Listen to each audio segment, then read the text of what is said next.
Hello, girls, guys, or otherwise. This is Rich, and welcome to our Witchy Wednesday. I'm just trying to get some stuff together. As you can see, I still have not done anything with the stuff in the background. Hopefully, in the next 2 days that I have off, I can actually get some of that stuff done. However, last night after doing the video, I was just wiped, and today I worked a full day, and I'm just wiped. So the next 2 days I have off, and hopefully this witchy room comes back together, and I can get the bookcase over in the closet area, so I can store some of my witchy books in there. Just a little side note here about what's going on here is I have the big white cabinet the big white bookshelf that used to be in the witchy room that you used to see in the backgrounds on the Pagan Perspective videos. I have that out in the living room, and I kind of want it back in here because it's full of antique appraisal type books like price guides and whatnot. Well, I don't usually use those all that often. Some of them I use for, researching, certain things and knowing what they're called, or, if they give a little snippet of history in there or whatnot, I'll use them for that. Most of them are outdated enough, and the information is readily available enough on the interwebs that I don't need those books, so I will be getting rid of those books. If you would like older price guides for whatever reason, junk journals and whatnot, yeah, you can go ahead and go to the little link in the description box below that takes you to my eBay store. You can peruse around there. I don't have them listed yet. Hopefully within the next week or so I actually get stuff listed on there. But this transition to part-time is quite the adjustment, and learning the new system at work and all that stuff. It's quite the adjustment, and not something that I think I was entirely ready for as far as the adjustment at work. I thought it was going to be a lot of the same old, same old. No, it's a whole different system, whole different business model. Very focused on business and not necessarily on the tenants at the storage unit facility. Not really focused as much on the tenants. I'm not going to say the name of the company, just out of respect and whatnot. That's their business model, and it's a valid business model. It's just not how I usually approach things. And I've talked about this on Table Talk Thursdays and whatnot. I don't like to nickel and dime people. So, but anyway, the bookshelf in the living room is going to get a purge of books. Those will be going on the eBay store and be put in the closet. In the bookshelf itself will be put in the closet in the witchy room. Those books that I am keeping are probably going to go out to the garage. I have a bookshelf out there where my eBay center and all that is set up. I kind of need to move things around and clean things up in order to house those books. However, that's probably where they're going to go. So all the books that are up on this cabinet here, on this cabinetry here, and all the books that are on top of here, or the books that are inside of them, will go onto that, or all of the above, as much as I can fit. So, and those are going to all be witchy books in there. So, a couple things are going to change in the witchy room itself once I get all of the stuff out of the closet that I was using as a storage unit, or a storage area, not a storage unit, but a storage area in the house, and get that all moved out of here. And most of it's going to go for sale. So a lot of things are going to be getting sold here in a very short period of time, I hope. That's the business plan. So anyway, what we're going to talk about today, and while I'm getting these set up, before I go into that, is If you're part of the 20 to 30% that are not yet subscribed, go ahead and hit that subscribe button. Make sure that you like and comment. Make sure if you dislike, that you tell me why. Maybe I did too long of an intro. You know, maybe you don't care about the bookshelf in the house. Well, in that case, well, for one, rude, but, whatever, each to each their own. And that's all the particulars. So today we're actually going to be talking about detecting how your chakras are balanced, and one way that you can actually utilize your pendulum to get them into balance and whatnot. I'm going to go ahead and use my little rudimentary drawing here that looks like a 5-year-old did it, but I'm going to go ahead and bring the camera down, and then you can go ahead and see that. This is taking into consideration that you have used a pendulum before. Now, if you haven't, tune in next week. I am still on the hunt for my pendulums, the ones that I like to use. This one is one that I've made fairly recently, within the last couple years, and I haven't used it that much. But if you have pendulum experience, do stick around. If you don't, and you don't know anything about pendulums, I do have videos on that, but they're quite old. So I'm going to make an update video next week. So I should have probably had these ones flopped, but, whatever. So you can go ahead and click off this and come to it next week after you watch that video. Anyway, we're going to go ahead and get into it. I do have Jelly somewhere around here. She's over here right now. But as long as if she is safe, which she's very ginger around boxes and whatnot, so she should be okay. If things get a little hairy, I'm going to boot her out, so no worries on that front. But anyway, I'm going to go ahead and bring you guys down. And I need to stop. I'm going to bring you all down because I want to adjust how I'm using my language and the pronouns that I associate with language. So I'm going to bring you all down, and we're going to talk about the chakras, how we can detect, how they are spinning and what's correct about spinning, and how you can possibly get them to spin the other way. Again, your mileage may vary on this. So let's go ahead and discuss that in the nether regions. Okay, so here we have Mr. Body. This is the rudimentary drawing that I did last week, if you were tuned into that one. And so first things first, chakras should, in most cases, be going clockwise. So if you have your pendulum, right here's the one that I'm going to be using today. Let me turn this light on just a little bit, see if that makes a difference. Okay, now I'm going to be doing this down this way. Of course, whenever you're using a pendulum, you want to use as much rope as possible, or string, or chain, what have you. But for demonstration purposes only, you're going to want, I'm going to hold it like this. You're going to want your chakras spinning clockwise. So if you are bringing your pendulum over and it is not making any circle, or, give it some time. If it starts to make a little bit of a clockwise circle, maybe that's not, maybe it's not completely open, or not open enough. Now, if you think your root chakra is open enough, then you can move on to the solar plexus. And you want to go from the root to tip, just like doing your hair. Go root to tip, make sure that they're all spinning in a clockwise fashion, and spend some time with each one of them, making sure that they go. And this one is a bad example for this, because it does not swing as easily as one on a chain. So that's something you want to watch out for. So if it is going in a clockwise motion, which this one is having a hard time doing, period, but you get the idea.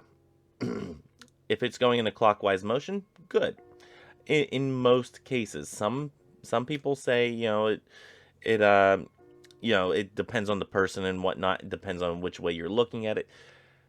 Find a way that works for you whenever you know a certain chakra is open. An easy one for me to judge whether or not something is open or closed would be like if I'm in a very talkative mood and my my throat chakra is just open, and if it's spinning like this, maybe that's a little too open. So, that's something to check.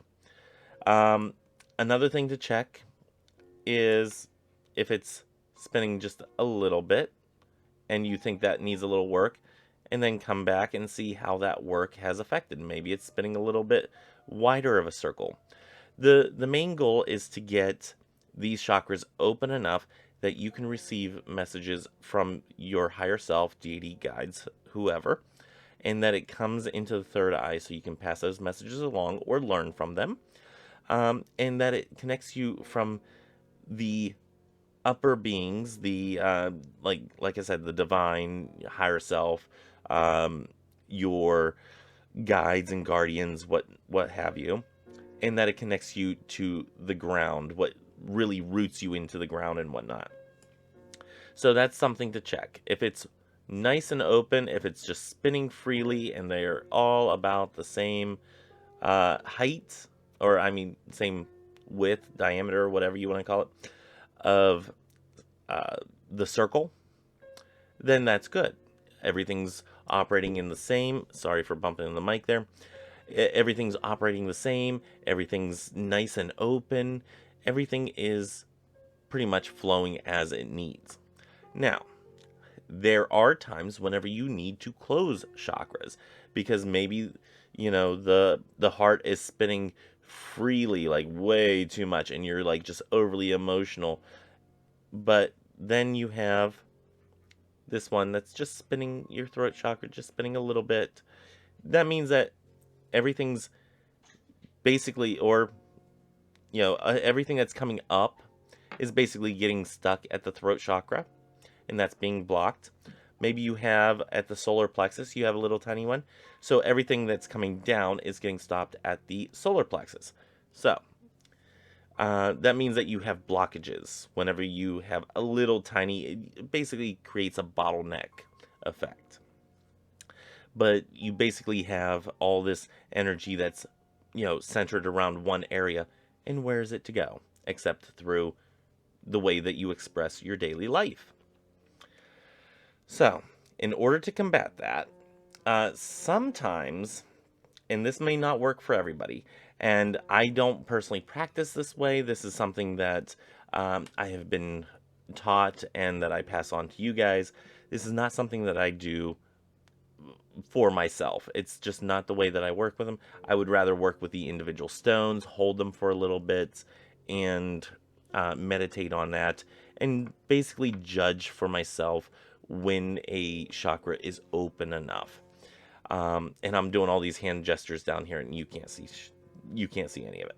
So basically, I hold these and I just meditate on them, and that's what I have had work for me. However, for some people, using your pendulum, if something is, we'll take the heart chakra again, for example. Some people, if it's going very widely, you can intentionally take your pendulum and spin it closed a little bit by going counterclockwise. So I hope that makes sense. You're kind of reversing it, and you're just going to just reverse it to where it needs to be or where you want it. And then you're like, okay, well, that's going to be the same as that, and that's the same as that. Okay. So, you can work from that one and work out from the heart, in this case, the heart chakra on out. The same thing can be done with the crown chakra, but you really usually want to work from the root to the tip, the energy going up to the divine, because if you open the divine, open up to the divine too much, but you don't have a solid ground, you might get a little lightheaded, you might receive way too many messages way too quickly, and not really have a basis of how to handle that. So this is all really to keep you grounded, keep you centered, keep you um, sitting in that place of being able to effectively get this messaging from the divine and bring it into practicality. So, I hope this is making sense. I'm kind of rambling on here, and I want to make sure that I'm making sense with this. So, some things that we've gone over is, checking to see if your chakras are open. You might get one that just like sits there like this and just vibrates around. You might have them going the wrong way. In that case, you can, or in either one case here, if it is just sitting there or if it's going the wrong way, just pick that up, meditate on it for a while, work on any issues that need to be worked on with that particular chakra. Again, you can go back to the chakra series videos and look through those and see what meditations there are and how those might help you in your life. And then, let's see, what else did we go over? If they are going to open, how to close it. You can forcibly take your pendulum and force it closed. You can also do this. If you are not in a state of receiving energy right now, if you are just looking to turn off the mystical, just, as we all do from time to time, to keep the mystical stuff out for a little bit, because you need some rest every once in a while as well. You can purposely, again, going counterclockwise is what usually works for most people, to close them. And you just close that on down until you get to where it's maybe not fully closed, and just have it open just a little bit. You just go a little clockwise there, just a little bit. It's okay. And then you do the same thing over here. If this one's spinning really big, the third eye is something that a lot of people like to work on. If your third eye is really big, just try to close that one down a little bit if you're not wanting to take any messages right now. And then just, open it back up just a little bit, just enough that it's comfortable for you. Again, this is something that might not work for everybody, but I think it was worth mentioning for this chakra series. I, like I said, do not personally practice this very often. I think I've tried it once or twice. It's not really my cup of tea. For me, it's all about grabbing the stone and meditating on that stone, or just sitting in that quiet contemplation and being part of those feelings, those issues, and really taking the time to pick those apart.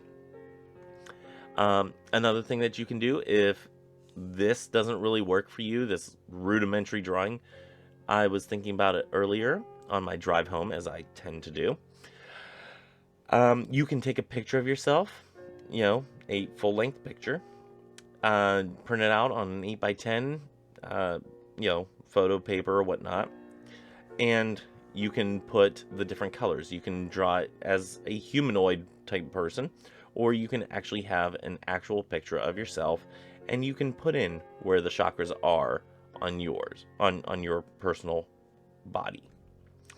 Another thing to keep in mind is with chakras, we're not only talking about the chakras spinning this way whenever you are laying down. It's not only spinning this way. It is also, whenever you're standing up, it is like a giant orb that just keeps on spinning clockwise. It goes not only in your body itself. Let's use the heart chakra, for example. It's not only spinning this way, but it's also spinning around as well, around your entire body. So anything around here, it's just going, and this is hard to show on a video, it's going up and over, back and around. So it is just a sphere that's right here. and then another sphere for the throat and whatnot. And I hope this is making sense. So that's something to keep in mind whenever you're looking at chakras, that you're dealing more with a ball effect. And we're really trying to, if we're trying to close that chakra, we're shrinking that ball. If the chakra is too small or blocked, we're trying to open that ball a little. And we just want consistency in the ball sphere shape between the root and the crown chakras. And there goes all my stones. Another thing to keep in mind real quick before I go is you don't need these crystals. You do not have to have crystals and whatnot. You can, and they do work fairly well for having a chakra meditation. But if you do not have these, don't worry. I find that having a meditation stone of some sort really helps, whether it is a single orb to meditate with, or you can even get something cheap from like dollar stores. TJ Maxx has selenite and whatnot. Easy, simple thing to meditate with. You can go to Goodwill and get something like this. A very simple little marble little apple that's decorative that I have on my desk right now. For some odd reason, I don't know why. But you can always go to just a basic rock shop and you can find regular little rocks. I like to have orbs like you see up here. There's a selenite one up there that is fantastic to meditate with. Again, if you're doing a chakra meditation, and I'm going to use my glass pen holder that I use here. If you take that orb and you sit there and meditate with it, and you have the purpose of, I'm going to meditate with this whenever I need to work on chakras, whether it's the root chakra, the crown chakra, heart chakra, whatever, I'm going to use this for meditation. And it doesn't have to just be a solely dedicated only to chakras crystal. You can use, and I would suggest clear quartz, always a good one. Let me turn that, there we go. Clear quartz, always a good one. I find that is a good catch-all. However, let's see. Citrine, also a good one. Let's see. Amethyst, which this is, but I have a bigger honkin' piece right here. Amethyst, always a good piece. Just having something like this to carry around and keep in mind, you know, what chakra you're working with and whatnot. But I would really suggest getting a clear quartz, because this, if you are doing stone work and you are doing chakra work, can be a real catch-all for you. So, just some things with stones that I wanted to share that came into my mind at the very last minute. Don't know why, but think you needed to hear it for some odd reason. Somebody out there will find that helpful, hopefully. And that's all that I have for today. I'm going to try to edit this down, make it a little short and sweet. I did a lot of rambling today, and for that I do apologize. But I am off tomorrow, so I will probably go ahead and do our Table Talk Thursdays for tomorrow. And yeah, so join me tomorrow for Table Talk Thursday. I'm probably going to have it so the Table Talk Thursday uploads probably about mid-morning. Just because I don't want these coming out like one after the other type thing. I don't want to bombard you guys with I don't want to bombard you all with videos. I need to emasculate or unpatriarchal or patriarchy-ify my vocabulary. It's something that's really irritating me right now. So, and then that would free up tomorrow for working on the Witchy room. So, anyway, join me tomorrow for Table Talk Thursday. Join me on Saturday for our Witchy Book Club series. We are going through Chapter 5 of the Outer Temple of Witchcraft. Join me on Sunday. We're going over some spell work in the Bible. So that should be fun.